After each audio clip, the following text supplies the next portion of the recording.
The sun was setting, casting long shadows across the quiet suburban street. Jason had just left the local convenience store, his backpack slung over one shoulder, earbuds in, lost in the music playing through his headphones. It was the kind of evening where everything seemed normal, just another average day in his routine. But something was about to happen that would shatter that sense of normalcy, pulling him into a mystery that would force him to question everything he thought he knew about the world around him. It all started with a blind man, standing alone at the corner, waiting for someone to help him cross the street. Now, you might be wondering, what's so special about this? Everyone has seen someone in need of help, right?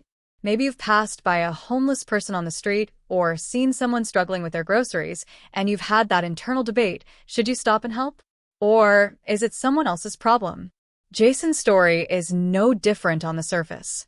But that moment, that simple decision to turn a blind eye to someone in need, was only the beginning. The way Jason brushed past the blind man, pretending not to notice, was a decision he would soon regret in ways he could never have imagined. Here's where things take a turn you weren't expecting. Imagine walking home after making that choice, feeling a little guilty but justifying it in your mind. You know, the usual thoughts we all have. I was in a hurry, or someone else will help him. But then, what if you noticed something strange?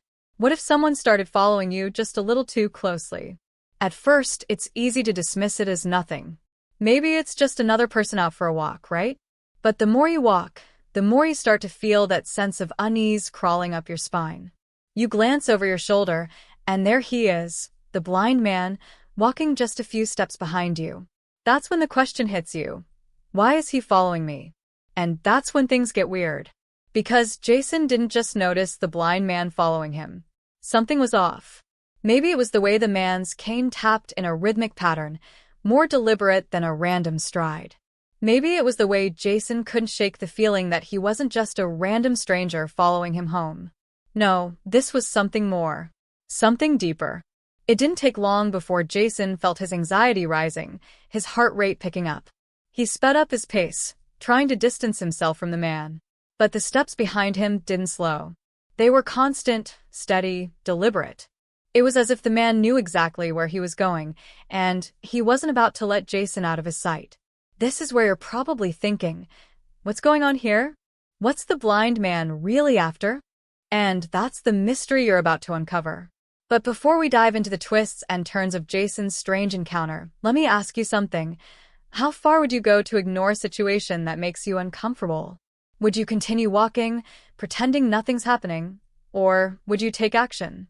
Jason didn't have a choice, because the situation was about to escalate in a way that would leave him with no safe way out. At this point, you're probably wondering if this is a story about a blind man and his odd behavior. But what if I told you that this wasn't just about a random stranger? What if this story goes deeper than you could have ever guessed?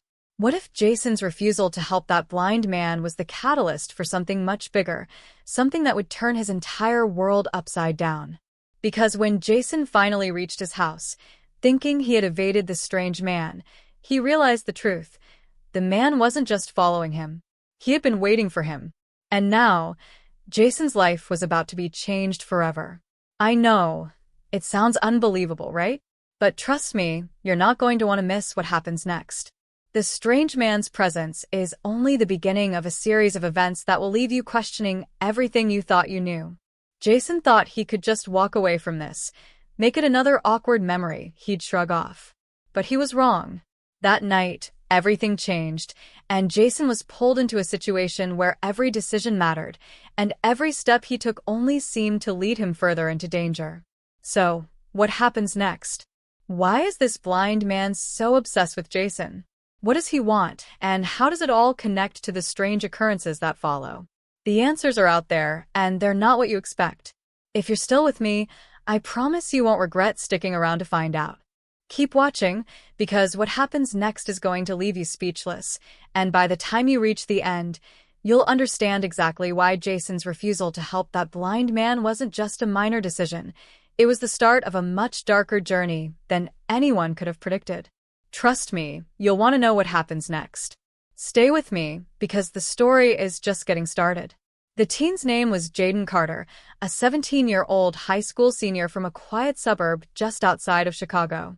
On paper, Jaden was like any other kid: average grades, basketball team benchwarmer, part-time job at a local fast food joint, and constantly glued to his phone.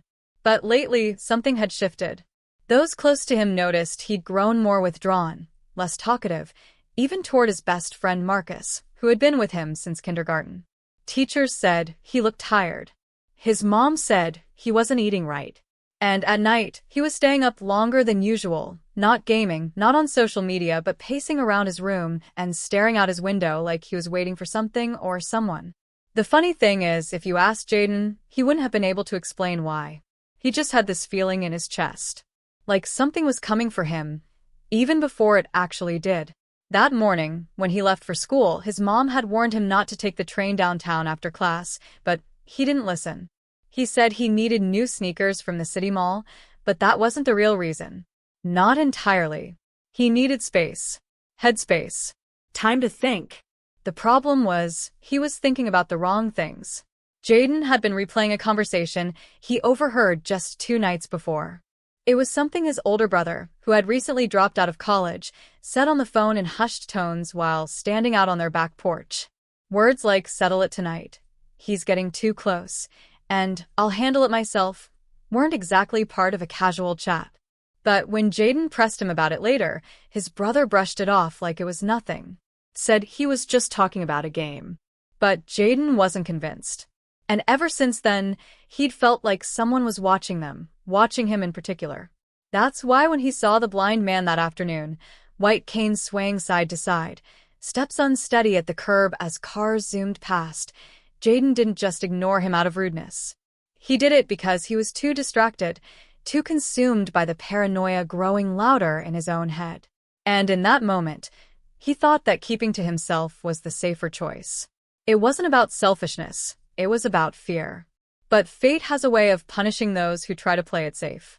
Because moments after walking past that intersection, Jaden got the uneasy sense that someone was behind him. Not close enough to bump into him, but close enough that the air shifted with every step. At first, he assumed it was just another pedestrian.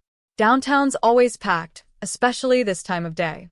But when he turned left down a side street to cut across toward the L train, the steps behind him followed.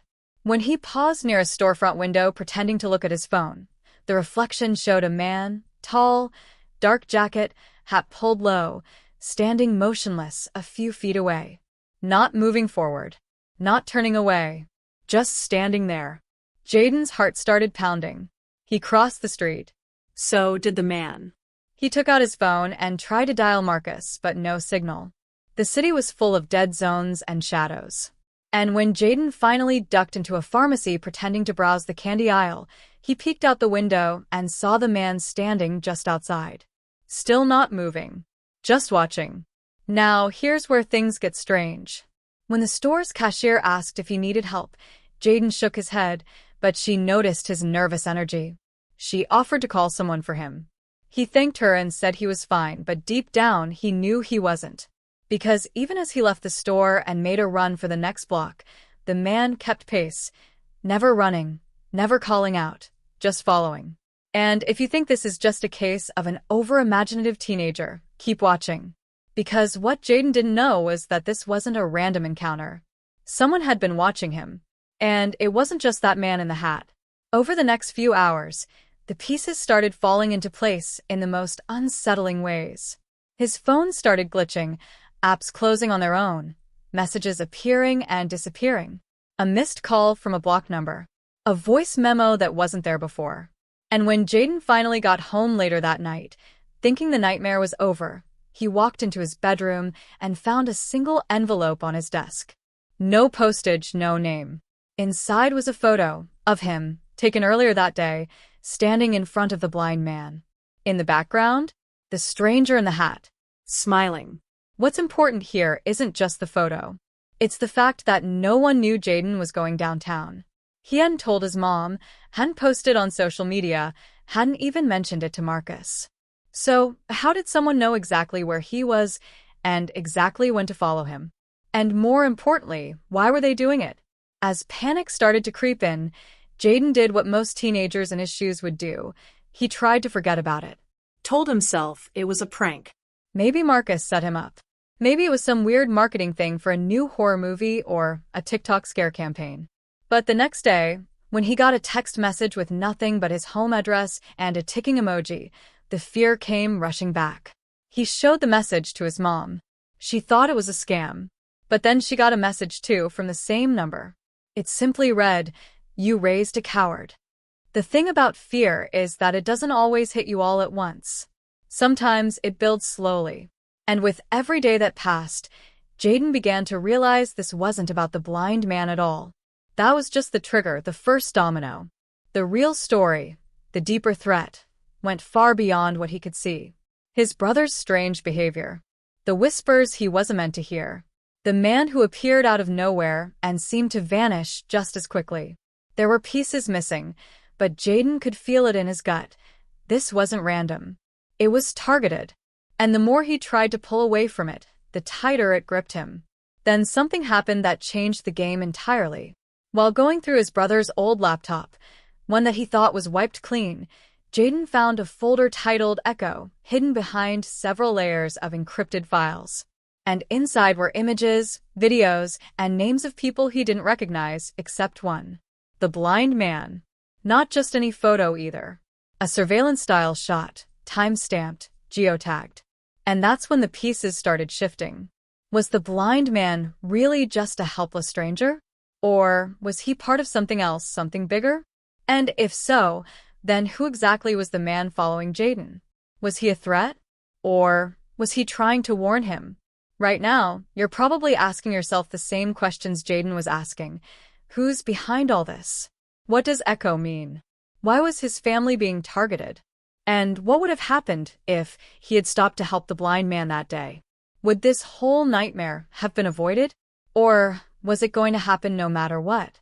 You came to this video for a reason. Maybe the title caught your eye. Maybe you've seen stories like this floating around on Reddit, or in a TikTok clip someone re-uploaded from a True Events channel. But this one's different. Because this isn't just about a teen who ignored someone in need. It's about the butterfly effect of that moment, and how one split-second decision can unravel everything you thought you knew about your world, your family, and yourself. And we're just getting started. The discovery of the Echo folder shook Jaden more than he wanted to admit. He stared at the laptop screen for hours, flipping through images and video files, trying to connect the dots, but it was like staring at a jigsaw puzzle with half the pieces blacked out. Every image seemed out of context. Random faces, parking garages, alleyways, and time-stamped street corners. A few names showed up, but none he recognized.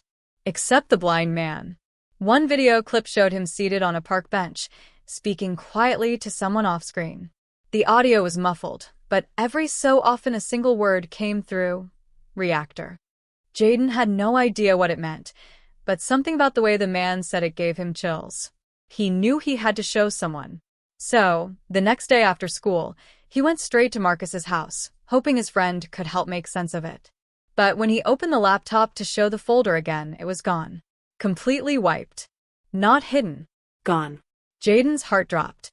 He tried everything, searched the hard drive, ran recovery programs, even restarted the system in safe mode. Nothing. It was as if the folder had never existed. Marcus thought he was joking at first, teasing him about falling down some conspiracy rabbit hole, but the panic on Jaden's face said otherwise. Marcus tried to keep it light, offered to grab snacks, reset his Wi-Fi, even asked if Jaden was feeling okay, but there was a strange hesitation in his voice. Almost like he was trying to distract him, like he didn't want Jaden to dig any deeper. And that's when it hit him. Marcus had access to that laptop once before. A year ago, during a gaming binge when they borrowed his brother's rig to download some cracked software. Could Marcus have deleted the folder? Or worse, was he already involved? The next roadblock came the following morning. Jaden found a note taped to the inside of his locker.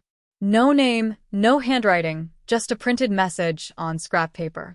It said, "Stop chasing what doesn't want to be found."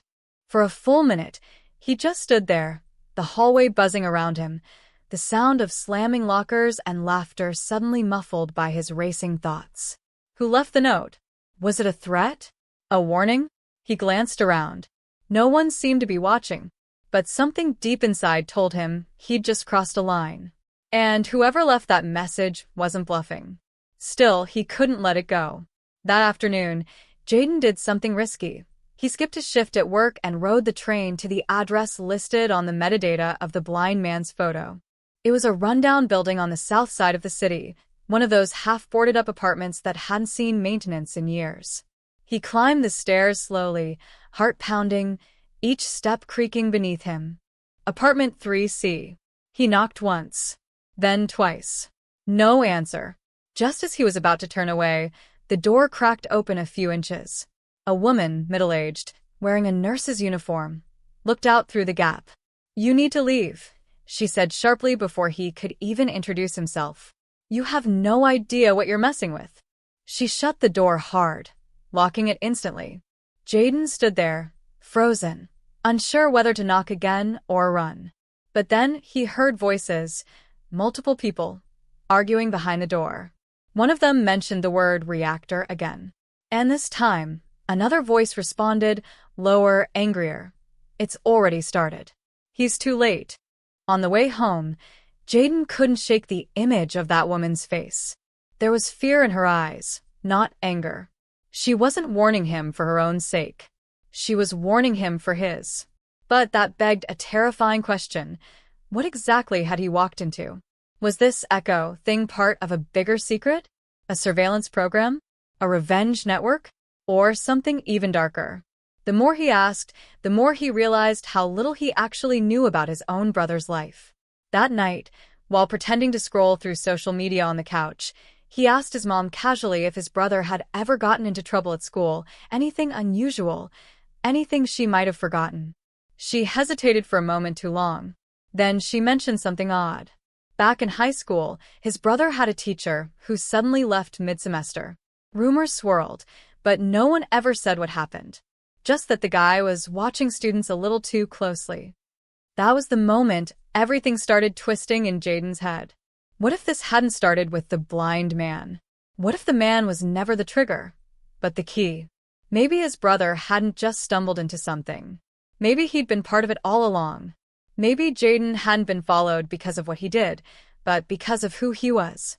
And if that was the case, then everything, his phone glitching, the missing files, the photo, even Marcus acting strange, was connected in ways he still couldn't see.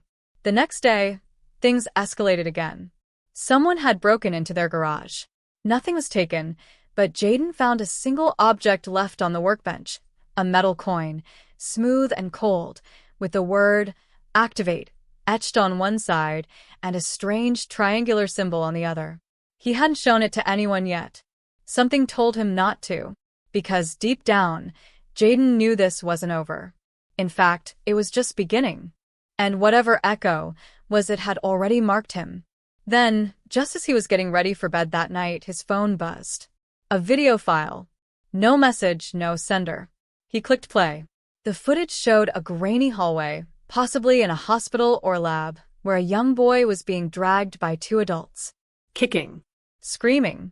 As they passed the camera, the boy turned his face toward the lens, and Jayden felt his stomach drop.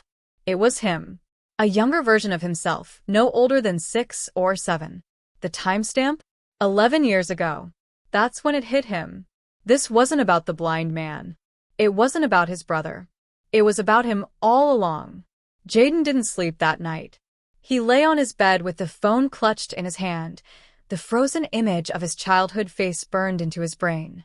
He must have watched the video a dozen times, searching for clues in the grainy background, the sterile tiles, the metal push-bar doors, the faint buzzing sound of flickering overhead lights. It felt like a hospital, but not the kind with white walls and friendly nurses. This place was different. Cold. Institutional. Designed to keep secrets. His mind spun with theories, but none of them made sense. Why couldn't he remember any of this? Why had no one ever told him he'd been in a place like that? And what were they doing to him? He needed answers, but first, he needed someone who could help him process what he'd just seen, someone outside the situation, someone he could still trust. That's when he thought of his cousin Alina. Alina was 2 years older, in her first year of pre-law at the university downtown. Sharp, skeptical, and never one to panic. If anyone could help him dig through the noise and make sense of what was happening, it was her. Jayden sent a quick message asking if she could meet for coffee the next morning. Urgent, personal, no parents. She agreed without hesitation. They met at a small corner cafe a few blocks from campus, where Jayden sat hunched over his latte, barely able to look her in the eyes. He told her everything: the blind man, the folder that vanished, the woman at the apartment, the video. For a while, she said nothing. Then she leaned forward and asked a single question. Has anyone else contacted you? Anyone outside the family? That's when things started to unravel even faster. Alina confessed that just 2 days earlier, she'd received an anonymous email containing only an audio file. No subject, no message. She'd almost deleted it, thinking it was spam, but something about the file name, reverselogic.wave, stuck with her. She played it through her earbuds, and what she heard was a distorted voice reciting coordinates, followed by a soft click, like a lock being disengaged. At first, she didn't think much of it, chalking it up to a prank. But now, hearing Jayden's story, her face turned pale. She hadn't told anyone else, not even her roommate. And what troubled her most was that she had no connection to the blind man, no link to Jayden's brother. Or at least, she didn't think she did. Their meeting was cut short when Alina's phone buzzed, another anonymous message. This time, it was a photo. Not of her, not of Jayden, but of the two of them sitting in that very cafe, time-stamped 10 minutes earlier. Someone was watching. Right then. Right there. They left immediately, walking separate directions as a precaution, promising to meet later. But as Jayden stepped onto the bus home, a notification popped up on his phone.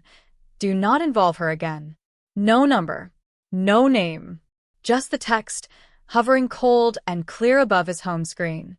The line between reality and paranoia was starting to blur. He kept looking over his shoulder, thinking everyone on the street might be part of this strange network, this invisible force that seemed to anticipate his every move. But even as the fear built, he knew he couldn't stop now. He had to keep pulling at the thread, no matter where it led. Later that day, he revisited the coin with the word activate on it. It was still in the garage, untouched. He decided to take it to the pawn shop near the freeway, a place his brother used to visit often, sometimes just to talk to the owner, a retired Air Force vet named Hank who claimed to know things. Hank took one look at the coin and froze. He turned it over, examined the symbol, then looked up slowly. This ain't currency, he muttered. It's a trigger. Jayden's stomach nodded. Trigger for what? But Hank just shook his head. This is military-grade encoding. Older than you think. Stuff like this, it doesn't get made unless there's a reason. You ever heard of Operation Mirror Key? Jayden hadn't. He asked questions, but Hank clammed up, growing nervous, saying it was better left buried. He shoved the coin back into Jayden's palm, told him to forget he ever came, and warned him that once these kinds of things resurface, they don't just fade away. That name, Mirror Key, stuck in Jayden's mind like a splinter. He went home and searched every corner of the internet he could, but there was nothing. No government archive, no news articles, nothing in the databases. Except a single Reddit thread posted 8 years ago, titled Mirror Key, the experiment that erased itself. The post was deleted. The comments section was locked. But one reply remained. They only let you remember what they need you to forget. That night, Alina called again, her voice tense. We need to talk. I found something in one of Dad's old boxes. Their uncle was a systems analyst who passed away 4 years ago. Alina had been cleaning out the attic when she stumbled across a file folder labeled Convergence. Inside were diagrams, patient logs, and fragments of old ID badges, one of which had Jayden's name, along with a photo of him as a young child, labeled Test Group V for Memory Suppression Trial. Jayden couldn't believe what he was hearing. His name was on official documents? From an experiment? What kind of trial was this? Why had no one ever told him? And why had their uncle, someone they trusted, been involved? But before they could meet again, something else happened. That same night, Jayden's mom woke him in a panic. Their house had been broken into. Nothing stolen. But his room, his laptop, his desk, even his childhood drawings, had been completely ransacked. Whoever it was, they hadn't come for valuables. They came for memories. For pieces of a puzzle Jayden had only just begun to see. But what haunted him most was the single note left on his pillow, written in red ink. "You're asking the wrong questions." Now, Jayden realized the truth wasn't just hidden. It was being protected. And if he wanted answers, he was going to have to go to places people had tried very hard to erase. Jayden didn't remember falling asleep, but when he woke up, the house was silent, too silent. It was just past 4 in the morning, and the usual hums and creaks of the old place were absent, as if the house itself was holding its breath. He sat up and instantly felt something was wrong. The air felt thick, oppressive, like walking into a room right after someone's had an argument. His phone, which had been charging beside his bed, was missing. At first, he thought maybe he'd misplaced it, but then he saw the charger cord still coiled neatly on the nightstand, unplugged, undisturbed. The fear that hit him then wasn't loud or dramatic. It was a slow, creeping chill that crawled up his spine and settled deep in his chest. He stepped into the hallway, heart pounding, eyes darting to every shadow. That's when he noticed his mother's bedroom door was wide open. He knocked softly, whispering her name. No answer. He stepped in. The bed was made, untouched, the room eerily pristine. But she wasn't there. At first, he tried to convince himself she'd left early for work or gone for a walk to clear her head. But her purse was still hanging on the doorknob. Her car keys were still on the hallway hook. The bathroom lights hadn't been used. And her cell phone sat face down on the kitchen table, displaying an unread message from an unknown number. It simply read, "Next time listen." That was the moment Jayden's fear became something else, something heavier, something primal. His mom didn't just leave. She was taken.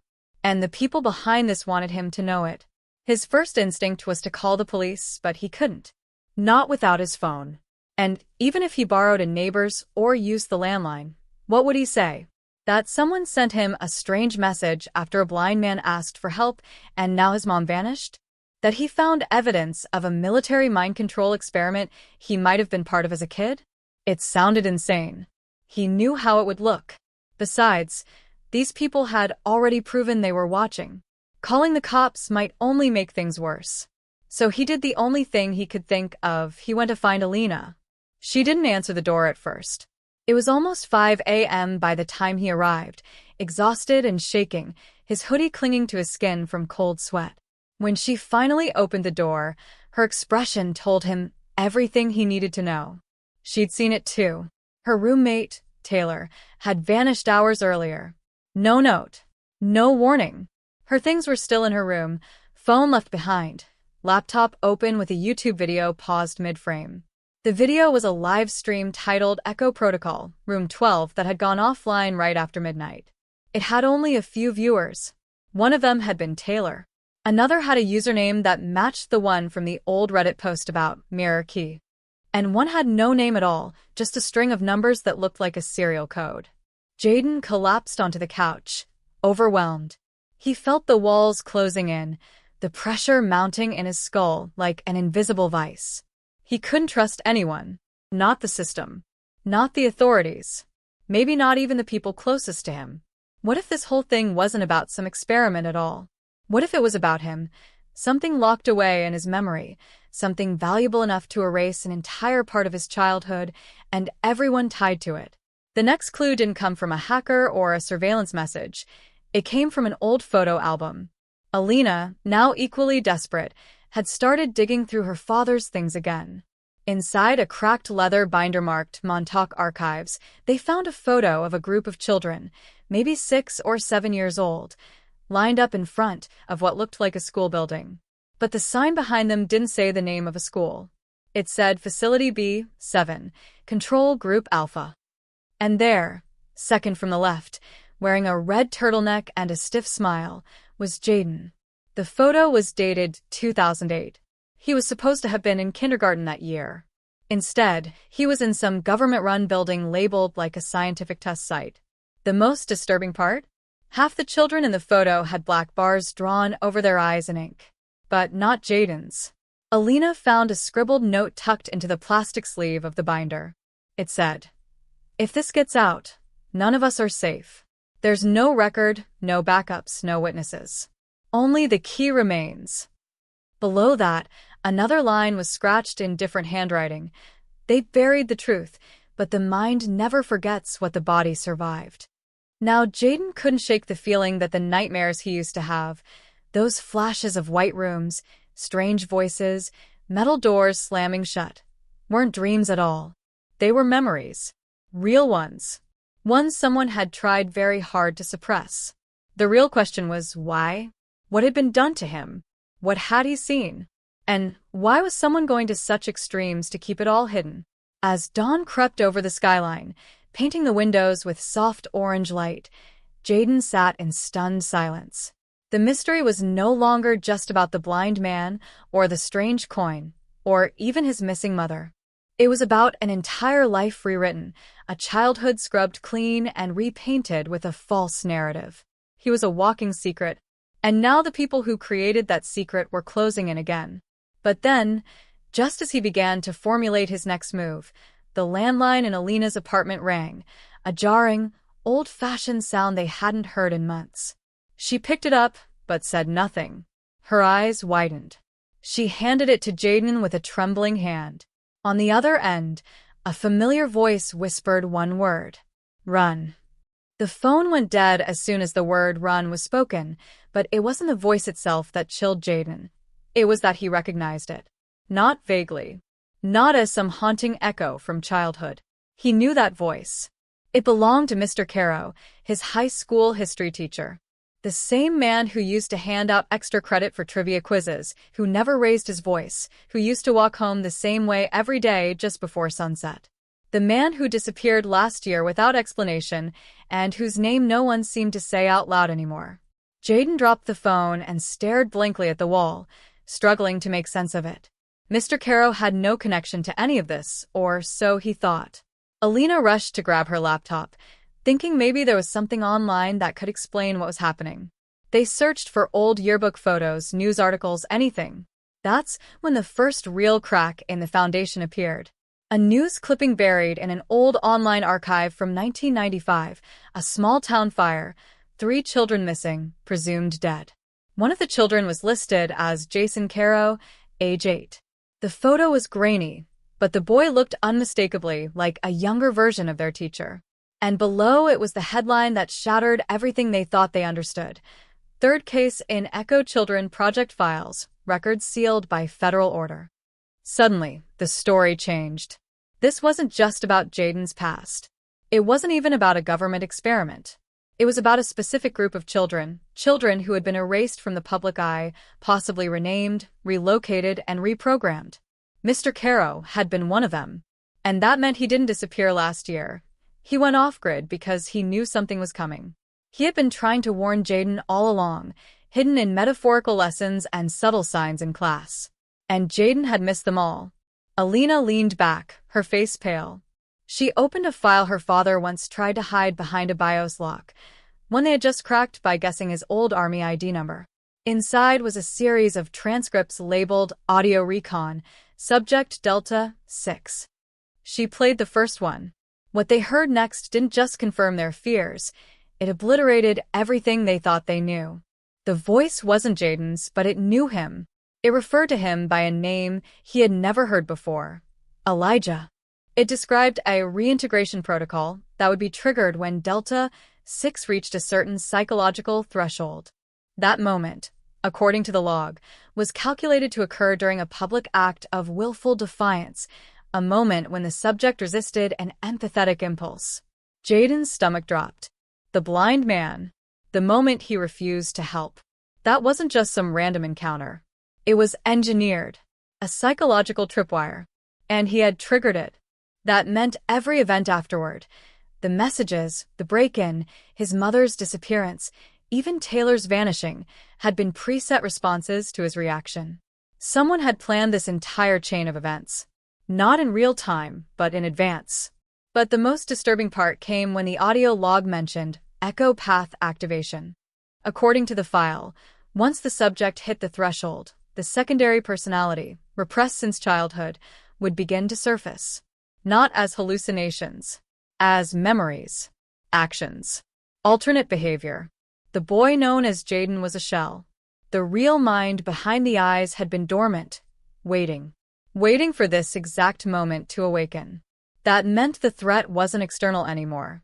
It wasn't the agency or some rogue scientist. It was him. Or rather, the version of himself he didn't remember being. And then came the final shock, Alina's name. It wasn't just mentioned. It was repeated multiple times, tied to something called echo mirror phase. She wasn't just someone caught in the crossfire. She had been part of the protocol. Not as a victim, but as a handler. A built-in control variable. Someone meant to trigger or suppress the subject, depending on how the experiment played out. That meant either she had known all along and lied, or worse, she didn't even know herself, another manipulated player in a decades-long psychological test buried under national security layers. Jaden stood, suddenly aware that nothing in his life had been accidental. Not the schools. Not the friends. Not the nightmares. He turned to Alina, trying to read her face, trying to figure out what was real and what was programmed. She looked just as shocked, but was that just another layer of deception? Could he trust anything she said from this point on? Before he could ask, her phone lit up. One new message. No number. Just text. It read, "Don't let him remember what he did in room 12. Now, the question wasn't who was behind the experiment. It was what he had already done, and whether remembering it would be the end of everything.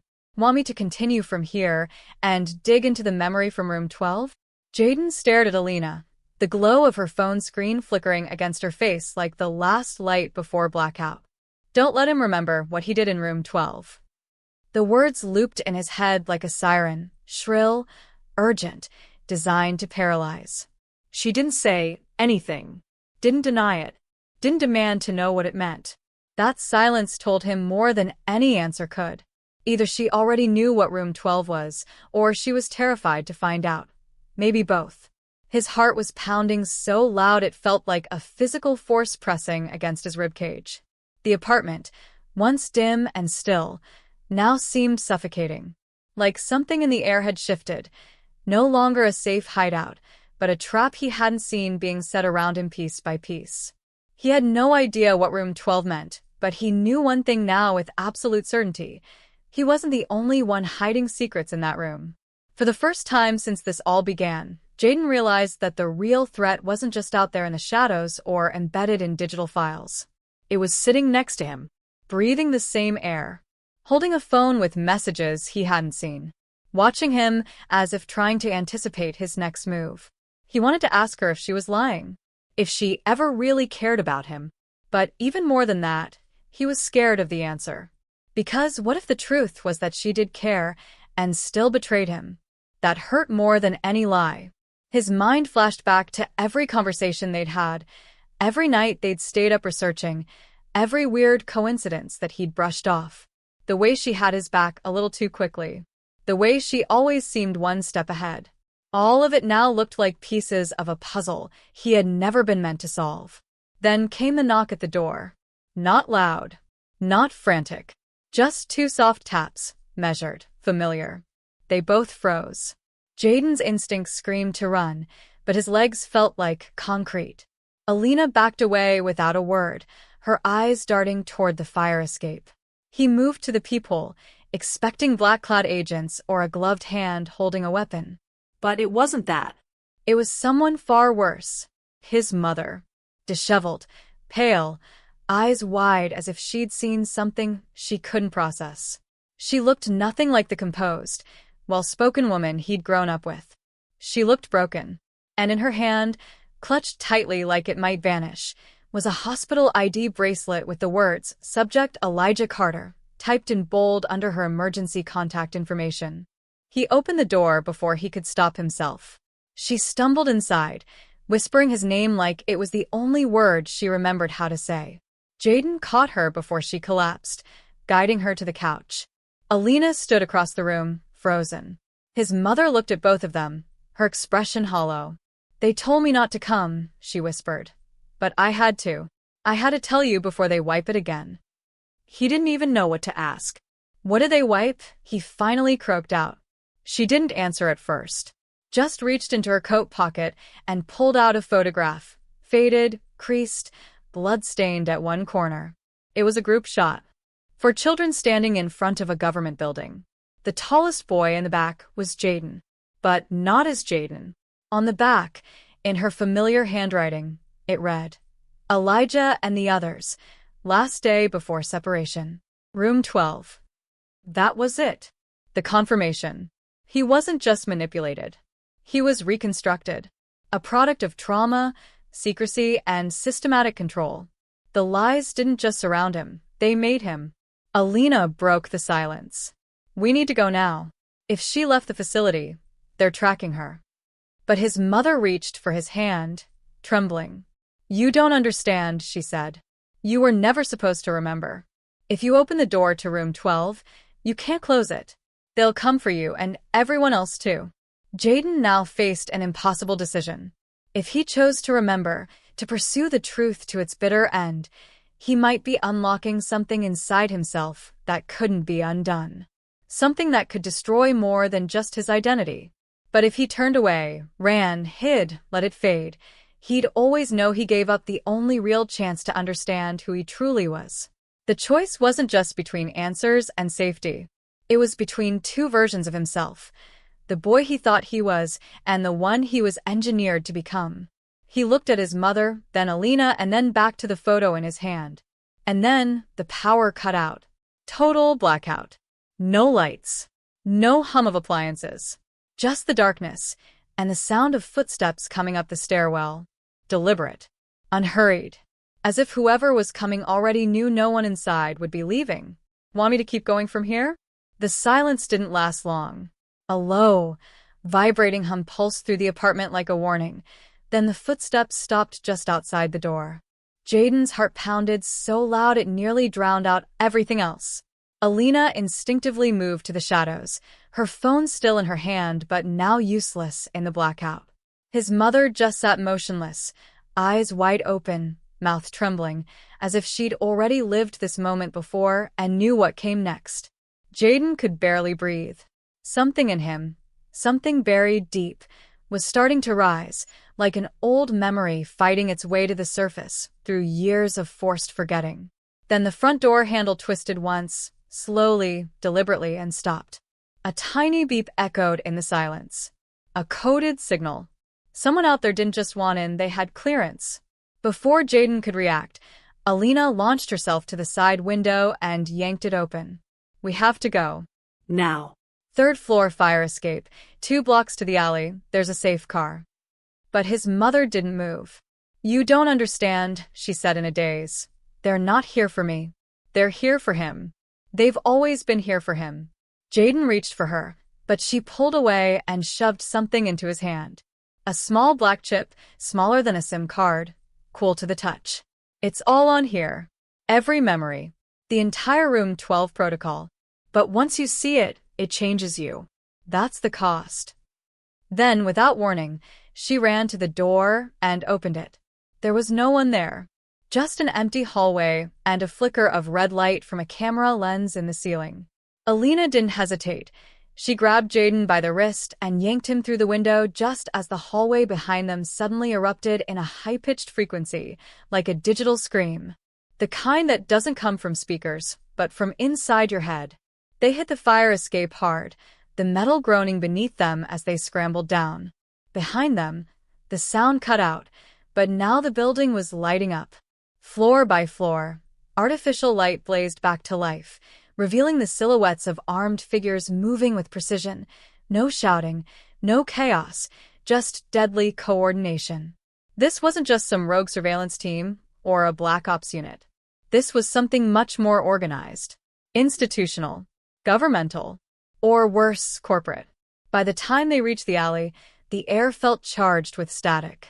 A black SUV was parked just where Alina had promised, its engine purring softly.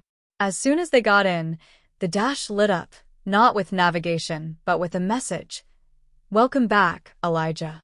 That name again. Not just in someone's handwriting this time. Digital. Official. Jayden didn't ask how she had access. He didn't need to. She wasn't just helping him escape. She'd been part of this from the beginning. As the car peeled out, tires screeching across wet asphalt, Alina finally turned to him and said what he was too afraid to voice. It's not just you. There were others. Room 12 wasn't a facility, it was a prototype. Memory suppression, identity rewiring, skill imprinting, all tested on kids just like you. Some didn't survive it. Some didn't even know they were in it. But the ones who did, they're still out there. And they're waking up. Jayden stared at her, numb. So, what does that make me? He asked quietly. She looked at him with something between pity and guilt. You were the only one who ever fought it. The rest of us forgot, willingly. You resisted. That's why they were watching you. Suddenly, her phone buzzed. One message. She read it, then visibly paled. We've been compromised. Someone fed them our location. It's someone inside. She glanced at Jayden, her hand slowly reaching for the glove compartment. I didn't tell anyone about the chip. Did you? He shook his head. But before he could ask more, the SUV screeched to a stop. An unmarked vehicle blocked the road ahead. Men in civilian clothes stepped out smiling. Not the grim silence of field agents. These ones knew him. And then one of them stepped forward. It was Mason, Jayden's former best friend. The kid who moved away sophomore year. The one who'd left behind only a cryptic voicemail saying, "They're coming for us." Don't remember anything. Mason looked calm, confident, even pleased. Elijah, he said like it was a reunion. I've been waiting for you to remember. You really think this is about some missing memories? This isn't about what they took from you. It's about what they left in you. You're not the victim in this story. You're the trigger. Before Jayden could react, Mason pulled something from his coat. A tablet. On the screen was a live feed. It was Jayden's mother, back in the apartment, tied to a chair. And behind her stood another familiar face, his high school counselor. Mr. Dolan. The one who'd always encouraged him to apply to that obscure science summer program. The people you trust the most, Mason continued, they were never on your side. They were guiding you to this moment. The moment you choose what kind of weapon you want to be. Jayden's breath caught in his throat. This wasn't just about running anymore. This was a countdown. And he didn't even know what happened when it hit 0. But he was about to find out. Want me to push it to the final confrontation next? The car screeched to a halt in the empty warehouse district, the cold air biting through the windows as Jayden's heart pounded. Harder than ever. He wasn't sure how he'd gotten here, but everything in him screamed that this was it. The end. The place where it all came together, or shattered completely. Mason was still in the vehicle, leaning back in his seat with that smug, too calm look on his face, as though he'd already won. The world was closing in around Jayden, but he couldn't stop now. The pieces were there, so close, just out of reach, taunting him with their implications. His mother's voice in the back of his mind echoed with a chilling warning. Once you see it, it changes you. The building loomed before him like a blackened sentinel. He couldn't tell if the anxiety in his chest was from fear or anticipation. Everything he thought he knew about his life, about himself, felt like a lie. There was no going back. He grabbed the tablet Mason had shown him, his fingers trembling as he stared at the live feed of his mother. She was still tied to that chair in the middle of a room that looked too familiar, like it belonged in some kind of covert operation. It was the room from his childhood, the one he'd never been able to recall clearly, but always sensed in the corners of his mind. Every sensation, every smell, every flicker of memory came rushing back like a tidal wave. Stop pretending you don't get it. Mason's voice cut through the tension, snapping him back to reality. You think they were using you? Nah. You're the reason they're here. You've always been the key. Do you really think they'd go this far just to erase your memories? No, Elijah. You're part of something bigger than you could ever understand. Jayden's mind spun as everything collided with horrifying clarity. It wasn't just about the lost memories. It wasn't just about his mother's cryptic warnings. He wasn't some innocent bystander caught in the middle of a corrupt experiment. He was the experiment. He was the weapon. The one they had been waiting for all along. His breath came out in ragged gasps as the truth hit him like a freight train. Mason wasn't just some random betrayer.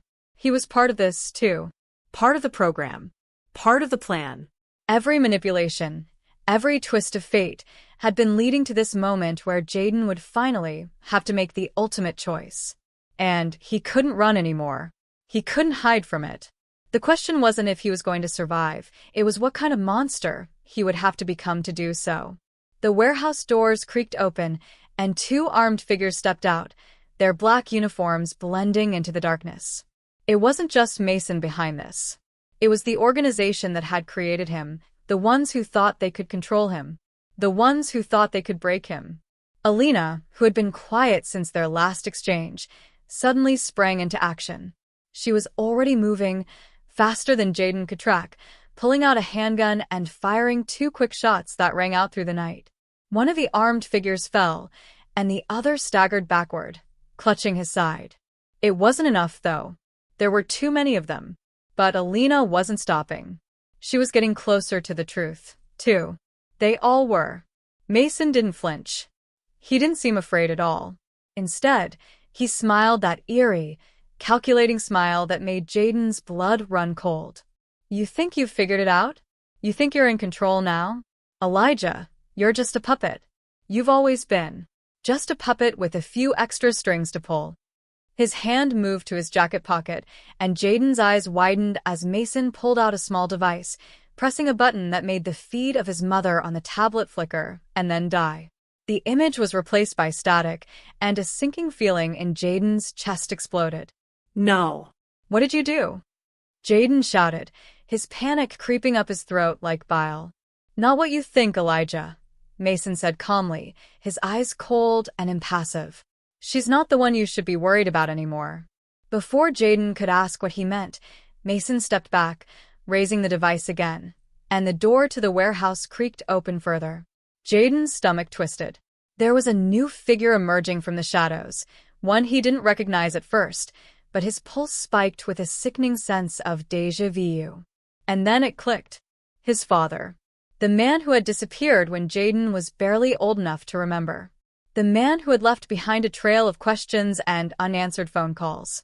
He stood there in the doorway, looking much older than the photos he remembered, but still unmistakable. A cold, calculating gaze settled on Jayden, and everything inside him froze. How could this be? How could the man who had been nothing but a shadow in his life for years now be standing in front of him like nothing had ever happened? I was wondering how long it would take, his father said, his voice low and measured. I knew you'd come for her eventually, but I never expected you to dig so deep. Jayden couldn't speak.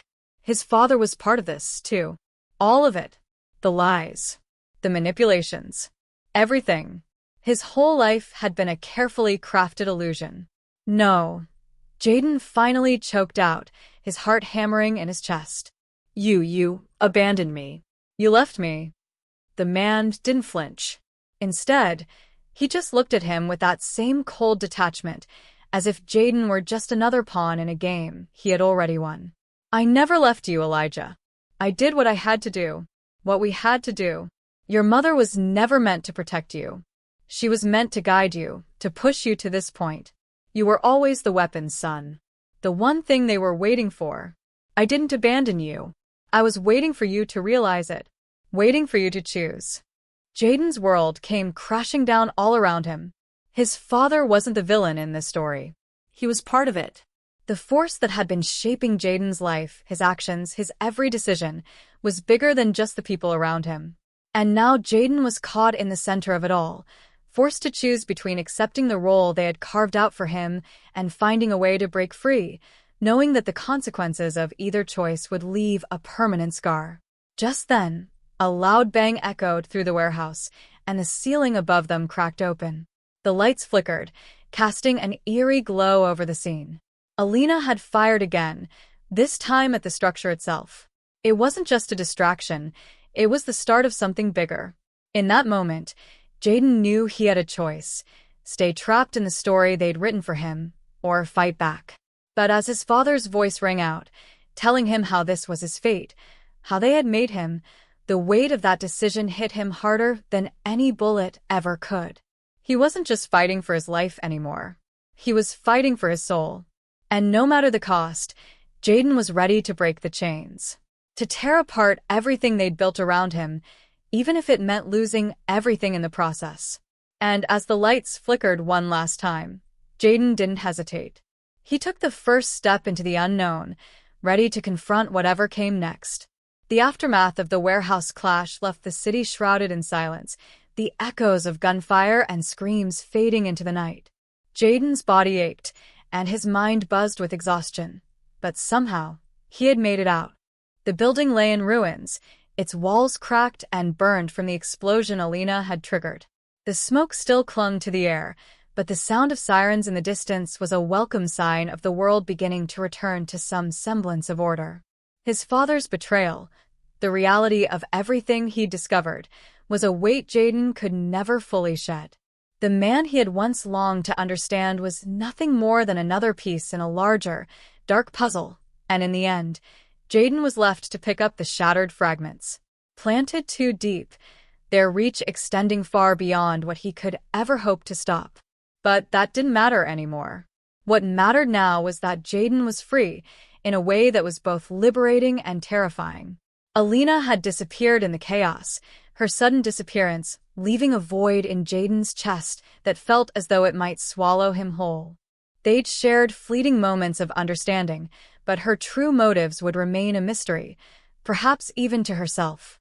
The thought of her departure weighed heavily, leaving him to wonder if she had ever been an ally or simply another player in this twisted game.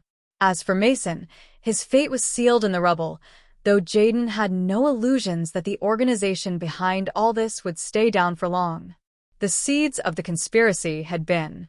Sitting alone in the quiet aftermath, Jaden finally processed everything that had happened. His mother's warnings, the cryptic messages, the constant feeling that his life had never truly been his own. Everything pointed to one undeniable truth.